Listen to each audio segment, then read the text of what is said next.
You know when something just doesn't sit right? Like something big happens, everyone talks for a second, then suddenly, crickets. That's exactly what's going down with Virginia Giuffre, the woman who stood at the front lines of the Jeffrey Epstein case. The survivor, who went toe-to-toe with literal royalty, is gone. And the story the media is pushing? Suicide. But now that the dust's settling, the real details are surfacing. And let me tell you, they raise way more eyebrows than they answer questions. Let's back it up for a second. Virginia wasn't just a name in the Epstein saga, she was the face of it. She spoke out when everyone else was scared.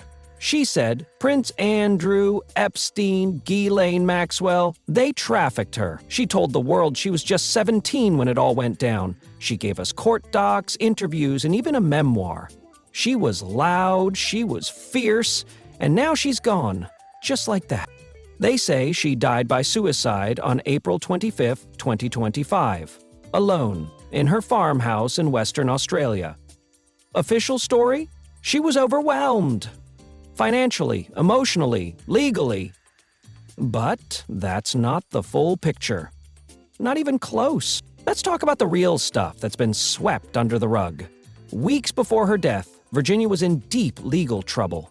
Another Epstein-linked woman named Rena O was suing her for £75 million. The claim?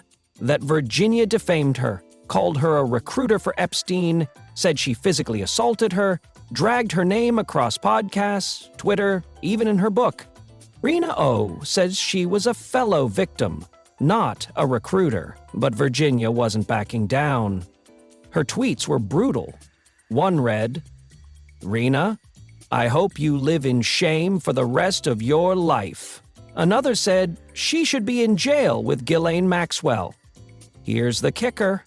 Just 3 weeks before Virginia died, a New York court denied her request to dismiss the lawsuit. That case wasn't going away, and under NY law, it now passes to her estate, meaning her kids and estranged husband might have to cough up the millions if she loses posthumously. Add to that the rumor that Prince Andrew's legal team was ready to use this case against her. Yeah, the same Prince Andrew who paid her a reported $12 million to settle her original lawsuit. Now that she's gone, that money could be up for grabs again, depending on how this defamation lawsuit plays out. Imagine losing your reputation and the money you fought for, even after you're gone. But that's just part of the chaos. Virginia wasn't just dealing with courtrooms. Her personal life? A total storm.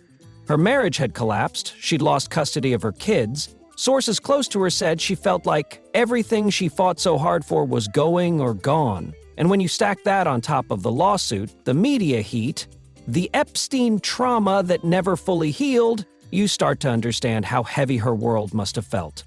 But here's where the new evidence gets even darker. Virginia believed there were videos, hidden surveillance tapes Epstein supposedly recorded in his properties, footage of her and other victims with powerful people. And guess who she believed was on those tapes with her? Yep, Prince Andrew. She wrote legal papers before she died, saying U.S. authorities were sitting on these videos. Not just blurry stuff, full-on footage. And if true, that means there's potentially hard evidence that could back up everything she claimed, or destroy reputations globally. The FBI is said to be going through tens of thousands of hours of Epstein footage. Cameras were hidden in walls, clocks, even smoke detectors. After Epstein died in 2019, federal agents raided his homes and took everything. And now, U.S. Attorney General Pam Bondi confirmed it. The footage exists, and some of it is being reviewed for release. Even